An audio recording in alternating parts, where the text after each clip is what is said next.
Aujourd'hui, on ne visite pas une ville, on visite l'ingéniosité humaine. Attache ta ceinture. En moins de 3 minutes, on fait le tour du monde des habitats les plus fascinants jamais construits par l'homme.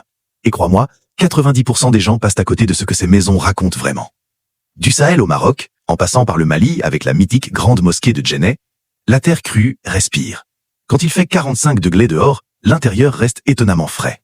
La terre absorbe l'humidité la nuit et la relâche le jour. C'est un système climatique biologique, sans électricité.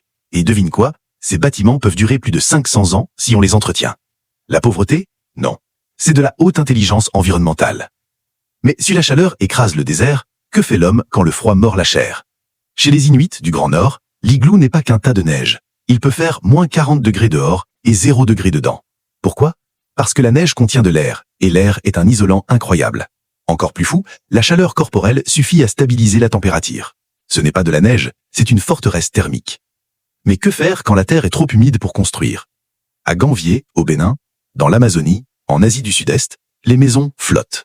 À Gambier, on l'appelle la Venise africaine. Certaines communautés ont choisi l'eau volontairement pour échapper à l'esclavage. L'eau était une protection stratégique. Une maison peut donc être un acte de résistance.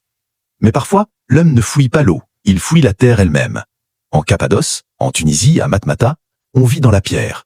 Sous terre, la température varie à peine entre l'été et l'hiver. Ces maisons consomment presque zéro énergie. C'est l'ancêtre de l'architecture écologique moderne. Et aujourd'hui, certains veulent aller encore plus loin. Des earthships autonomes, des dômes, des forêts verticales comme le Bosco Verticale à Milan. Les maisons du futur s'inspirent des maisons anciennes. Terre, ventilation naturelle, orientation solaire. On n'invente rien, on se souvient. Et maintenant, pose-toi une question. Ta maison, est-elle juste un toit ou une adaptation intelligente à ton environnement? Chaque habitat raconte une bataille.